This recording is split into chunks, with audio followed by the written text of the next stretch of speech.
Okay, so this is the epilogue of my Henry Stickmin collection playthrough. I've finished the game a while ago, honestly. I've just been uploading these videos, for the past few days, now that I have the time to do so. And now this is the video where I just explain my overall thoughts on the Henry Stickmin collection. I fucking loved this collection so goddamn much. It has probably been one of the best games I've played all year. Just for the sake, just to clarify, by the way, I did get I did get all the bios from breaking the bank to fleeing the complex, and I did get all the achievements regarding that. I'm only missing one achievement in completing the mission. That's just getting all the bios because I think this speaks for itself. Like, I thought infiltrating the airship and fleeing the complex was tedious to get all the bios, but goddamn, 222. I even got all the secret achievements. Hold on, let me just show you exactly what I mean. All right, these are all the achievements. I have every single achievement except the bio one because I don't know if I'm willing to go through that effort. I mean, I love this game to death, but there's only so much my sanity can allow me to. So I got all the secret achievements, and I got all the story achievements. I got all the bios from most of the games.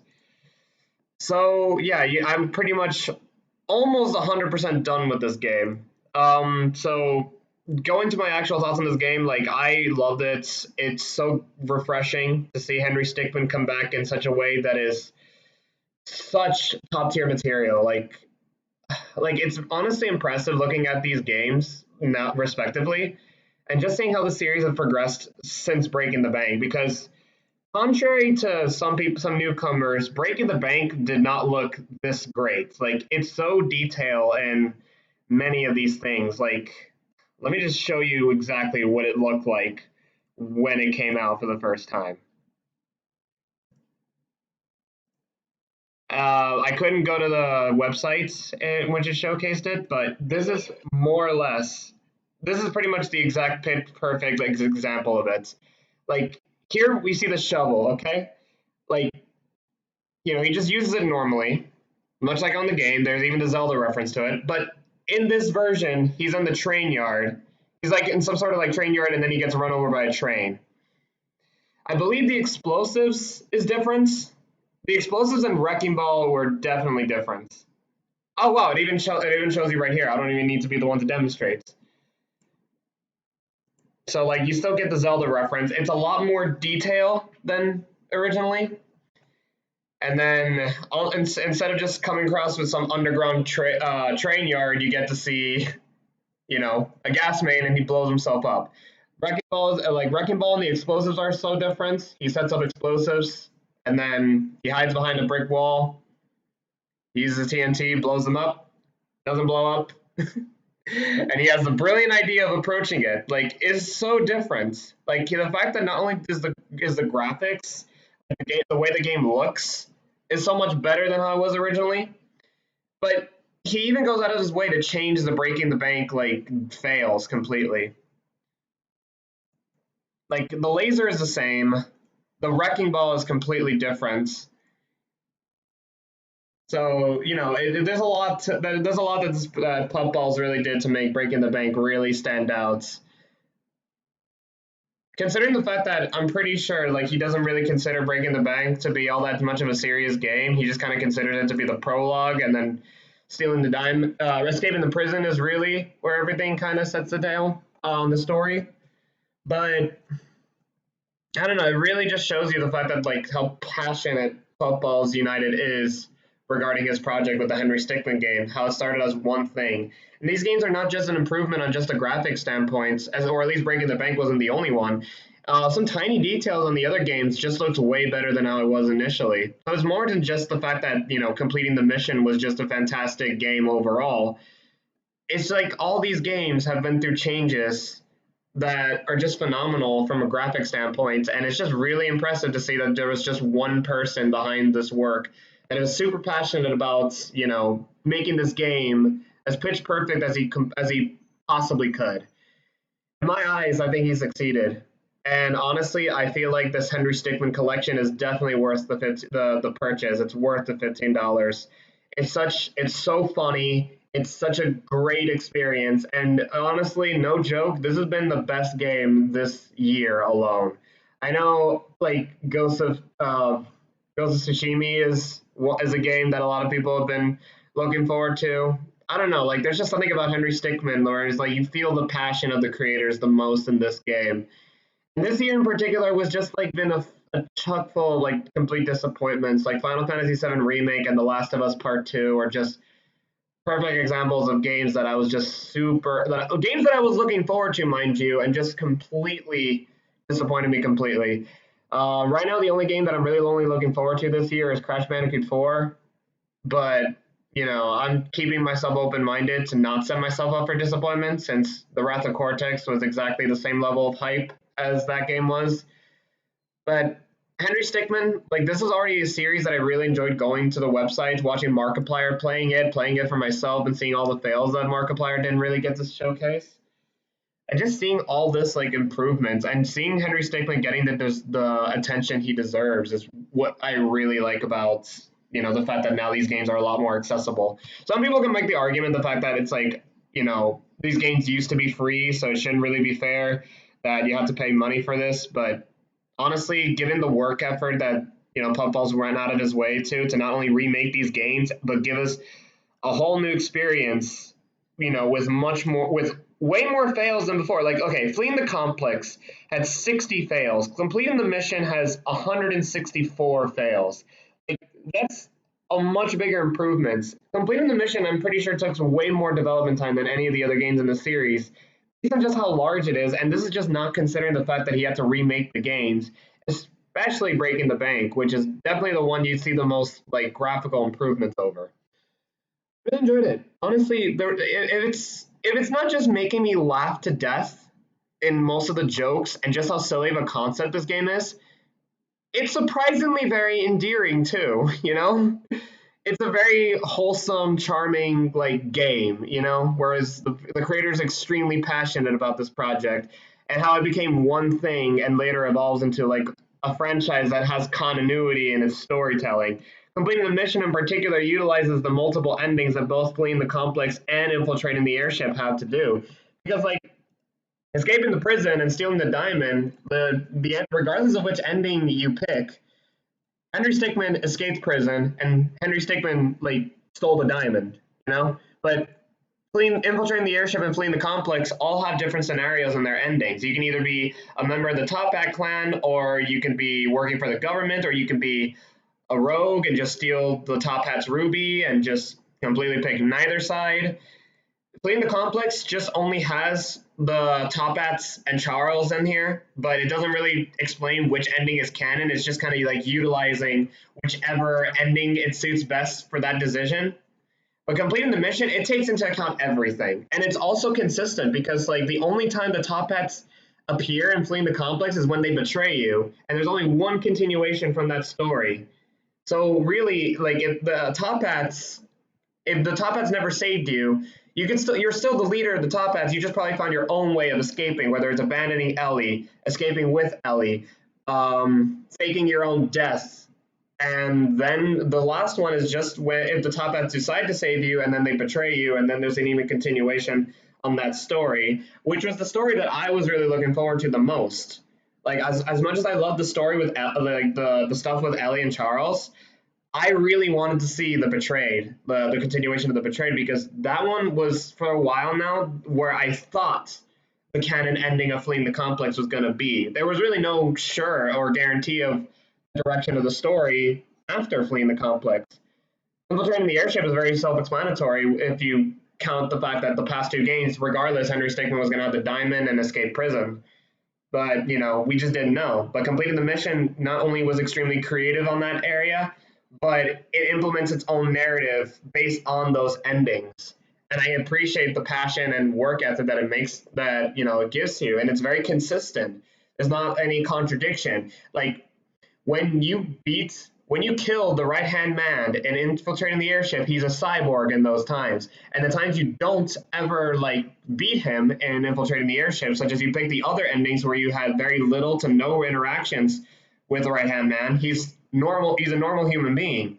And when you're not the leader of the Top Hat clan, the actual leader still has his two hats. But if you're the Top Hat leader, he only has one hat. It's like tiny details like that is what makes this game really stand out and what makes it incredible. And it's so consistent. Like, I don't know, like there's so much thing that I can really explain why this game is so good, why it's so passionate, and why I recommend anybody that is anybody to really play this. Even if you think this is a silly concept, there's like references to like your favorite anime in this one, your favorite video game franchises from other series. Even Avatar gets fucking references in this one, but the amount of times that Henry Stickmin is either an earthbender or a metalbender in this fucking series. There's even speedrunning references. There's references of lag switches. There's an entire like torture device when someone's just boring you to death over picking the walkthrough option. Like, oh my god. Honestly, I really don't have much to say. There's also like a really good secret ending if you choose to go for all the fails in this game, where it explains how Henry Stickmin got the package that got himself to escape from the prison, which is the game that Football specifically says where it really begins. Breaking the bank is just a prologue, but escaping the prison, that's episode 1. That's where it really begins. And we never understood who sent the package, why did he send the package, but completing the mission decided to, do the bare minimum of just answering that question. A question that I didn't really think really needed answering, but it's a silly franchise with like a very silly explanation and a very silly concept, and I'm just at least glad that he still went out of his way. Hell, breaking the bank, it's like the bank's in the middle of the desert, and I think a lot of people question why was there a bank in the middle of the desert. Like right here in this exact same remake, where it wasn't in the original, another thing that he decided to add that was not in the original. They literally tell you this. It's like there's two guards just talking, going like, "You ever wonder why there's just a bank in the middle of nowhere?" And it's like, I'm pretty sure it's supposed to be a vault, but who knows, really? The fact is, like, I don't know. I have a lot of respect for the Henry Stickmin collection, the franchise itself, this game, and just the work ethic it got to. Not only completing all these games, but the latest installment in particular is just a charm to go through. And I have to say this. Most of the and even the touching scenes like really get to you, like fleeing the complex with the betrayed ending, fuck, completing the mission, valiant hero. Wow, I swear when I saw that for the first time, I think I was so close to being in tears. Charles is my favorite character in this game, and I'm pretty sure he's a lot of people's favorite characters too. And Charles dying was something that, like, canonically dying, not like in a funny ha ha ha fail thing. Like, he is literally dead in a continuity somewhere. The fact that is exactly what happens in one of the endings, like, it's heartbreaking. Think about this. We live in the year 2020 where anything is possible, and a stick figure made me cry. The death of a stick figure made me cry more than fucking Joel's death in The Last of Us Part 2. This game really packed an emotional punch in Charles' death. The Last of Us Part 2 just pisses me the fuck off. Okay? Just pissed me the fuck off when I saw how Joel dies. This one really nailed it, honestly. Like, it really gave a beloved character, a very charming and touching death, really. And I don't think I would have had it any other way.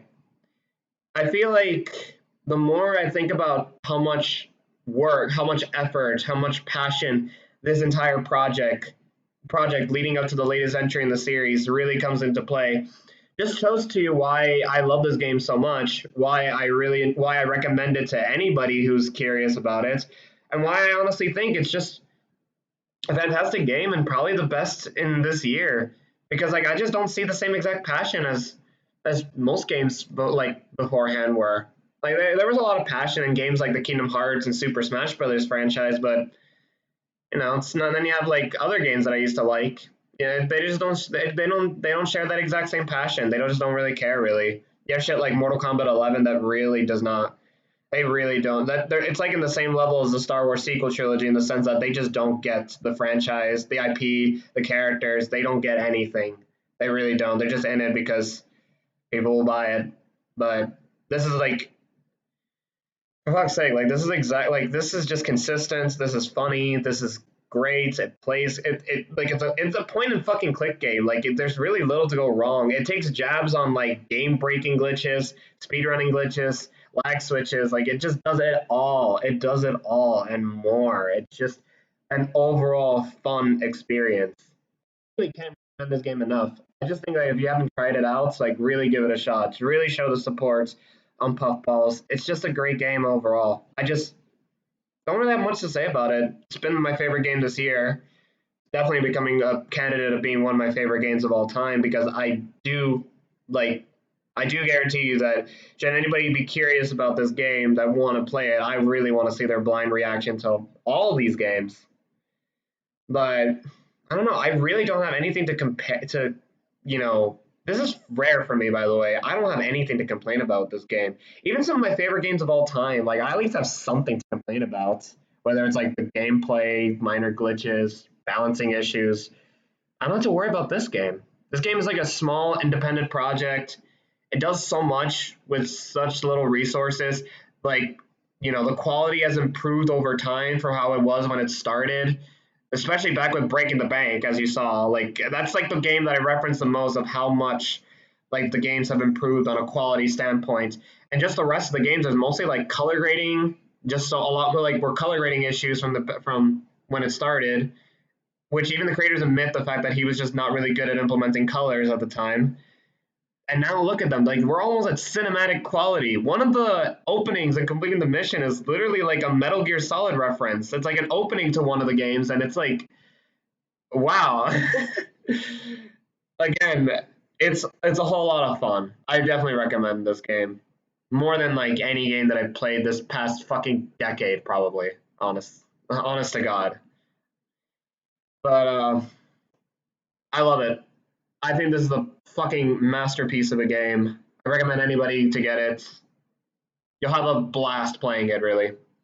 Um, that's pretty much all I can really say about this game. There's nothing much to say. I'm just gonna be repeating myself all the time. The fact, the effort that goes around with it, the fails, the fucking bios, the 22 bios you have to go for and fucking completing the mission, the achievements, like the Easter eggs, like everything. God damn, like I'm just surprised that the tiny details in this game just have so much character in it, so much love. I just realized that infiltrating the airship and fleeing the complex have the exact same amount of fails. Interesting. But yeah, go out and buy it. Guy, I really don't care. You won't regret it. Have a friend play it with a friend. Have a good fucking time. It's You're gonna have a great time with this game, like 100%. You're not gonna laugh. If you're not laughing your ass off at this game, you're just you're gonna be surprised with how endearing some of the scenes are. Like the fucking like the of course Charles' death, the betrayed, the multiverse secret ending. Great. It's a great fucking game. I don't have much to say about this other than please show the creators some support. Have fun, and I'll see you guys in the next video. Peace.